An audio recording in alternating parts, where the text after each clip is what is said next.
So, itong flowers na to ay simbolo ng pagmamahal sa buong pamilya namin. Kaya ito po ay nanatiling nasa gitna ng mesa. Siya po yung simbolo ng pagmamahal namin. Yes, naku naman, sigaw. Grabe naman ang boses. Yes, mga kapagsiw, bumili kami ng ½ kilo na chicken sa Dali Grocery. Yes, mga kapagsiw, may ice cream pa. Bili ng anak ko. At saka ice cream. Di ko alam kung kaninong ice cream to. Binigay sa akin. Ngunit ayaw ko kasi yung kambal ko ay wala. Ayaw ko. Hala, kinuha mo yan. Yes, mga kapagsew, ganoon lang ang buhay, mga kapagsew. Wala kaming ulam. Ang ulam namin ay paksiw na sinilyase. Kaya nagutom ata yung aking anak. Bili daw siya ng ½ na kilo na chicken for tinola. Afternoon, mga kapagsew, tingnan nyo yung anak ko. Nakadilaw yan. Nakadilaw din si ate. Siyempre, ang aming mga paboritong color ay yellow. Pero hindi namin sukat akalain na parehas kaming yellow ngayong mahal na araw. Agoy, sumigaw pa yung aking apo. Bakit? Dumidila pa. Nidilaan pa yung kanyang ice drop. Wow, sarap. Sarap na, bra. Abra, sarap, abra. Abra. Ko ayaw na kasi sobrang sarap siguro ng kanyang kinakain. Ayaw kong pansinin, mga kapagsiw. Grabe. Mga kapagsiw, ngayon ay ating rest day. Mahal na araw. Good Friday. Kaya ano ang gagawin? Nasa loob lang tayo ng bahay. Di ba? Ang lalaki ng muscles natin. Ha? Pambirada. Hindi na yung anak ko. Galing bumili ng chicken sa Dali. At saka ano pa yan, anak? Sayote. Sayote. Yes, may sayote. Halo namin ito sa aming tinolang manok, isang sayote. Magkano to, na? Huwag mo nang tanongin. Ayoko. Sige. 15 daw. 15 daw. Naku po, hindi sigurado ang presyo. Ito. 10. Kaya ayaw niya ipatanong kasi ganyan daw ako lagi nagtatanong. Di kasi, lang ata yan, May. Ay naku, napaka-expensive naman ito. Alam niyo, piso lang to. Grabe, tanglad.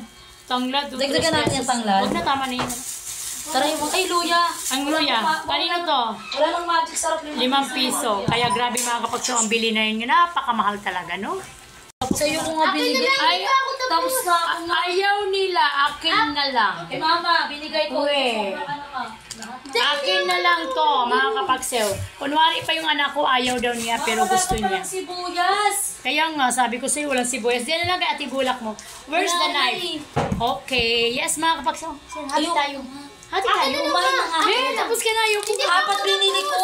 Kumain ka na? Oo, kumain ako sa labas. Kain na, kain na, kain na, kain na. Inaagaw ng anak kong kambal.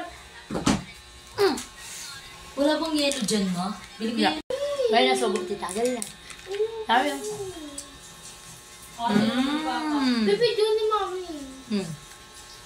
Dali na. Takot sa video.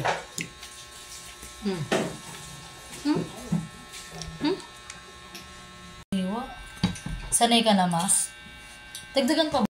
Hi! Maligo sana, kaya lang mamaya na lang. Bye. Wala na, hindi na sinabi. Ayan, mga kapagsew. Uy, ano ba yun? Biglas na sinawagila. Yan. Kutlo-kutlo ng dahon ng sili. Hiwa-hiwa naman tayo ng sayote. Baka si ate Angkay. Ano ba to si ate, ano? Kung kailan tayo magkano, wala naman sila. Wala eh, sarado. Malis ata. Siyempre, Good Friday today. Sarado lahat ng mga businesswoman. Mga business center ngayon. Bukas, kaya we are respect our God. God is not alive. That's why all transactions are closed. Yes! English yun. Hi, mga kapagsiw! Kaya naman kami, mga kapagsiw. Grabe! Babuksa-buksa ko. Uy, ang bango. Lumabas na. Ay, Diyos ko. Diyan lang yan. Yan. Wala guys, sa sunod may re-reveal kami sa inyo guys. Sana matupad. Yes. Naman True! Tahimik lang Our naman. dreams comes true. Yes! Ayan, balak to ng mga English ha. Pakikintindi na. May dreams na, may comes na, may truths pa. Bakit na kayo maintindihan guys? Comes true. Why? Because... Binibila ako si Buyas. Bakit? Kulado! Hi! Good morning! para bukas. Good afternoon para ngayon.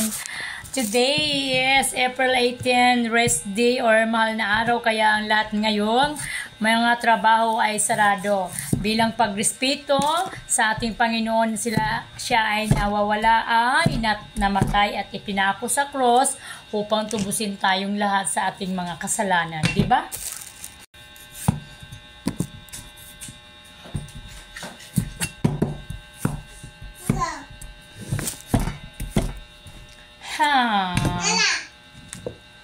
Ganyan lang ang buhay, mga kapagsiyaw. Di ba bawal maglaro ate? Kasi laro si Biboy. Yes, Hindi naman totoo yun, ha? Bawal maglaro. Ha? Bawal mo mag-ino, nag-ino ka na nga lahat ng tao sa labas. Kaya nga, mabaliktad nga ang mundo eh. Wala na yan, hindi na totoo yan. Bawal daw maligo. Pwede daw maligo. Anong sinabi ng Diyos na hindi pwede maligo? Yun na sa mga sinauna kasi. Mga pang-demonyo lang yung sinusunod.